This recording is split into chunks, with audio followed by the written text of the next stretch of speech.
Hello বন্ধুরা, এইমাত্র বাংলাদেশের নেট চালু হয়েছে। সিমের সিমের নেট চালু হয়েছে। আমি এইমাত্র বাড়িতে কথা বললাম। এই কাল থেকে আজ পর্যন্ত এখন পর্যন্ত ওয়েট করতে করতে করতে করতে এখন গিয়ে নেট আসলো সিমের। ওয়াইফাই সিমের দুইটা নেটই বন্ধ রাখছিল। অবশেষে এখন নেট চালু হয়েছে, জানি না আবার কখন বন্ধ হবে।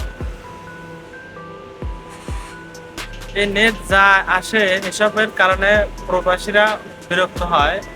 এতে প্রবাসীরা যদি কিছু বলে, প্রবাসীরই দোষ, ঠিক না? এতে বোঝা যাচ্ছে বাংলাদেশে কোনো কিছু ঘটবে, এই কারণেই নেট বন্ধ করে দেওয়া হয়েছে। বাংলাদেশে যাই হোক বা না হোক, কিন্তু নেট তো বন্ধ করে দেওয়ার কোনো উচিত হয়নি। নেট বন্ধ করার কি দরকার ছিল? নেট বন্ধ করে কোনো ফায়দা আছে? এখনো কি বলবেন যে নেট বন্ধ করা হয় নাই গো, বন্ধ হয়ে গেছে? ডায়লগটা খুব ভালো লাগলো। এখন বলা যায় যে নেট বন্ধ করে নাই কেউ, বন্ধ হয়ে গেছে। আবার 12 ঘন্টা 12 ঘন্টা পর আবার নেট চালু হয়েছে অটোমেটিক, অটো। এই জন্য আমি সবার কাছে একটা মেসেজ দিতে চাই, এত সময় নেট ছিল না, এইমাত্র নেট আসছে। আপনারা সবাই বাড়িতে যোগাযোগ করতে পারেন। ওকে ওকে বন্ধু, ভালো থাকবেন। ওকে, ধন্যবাদ।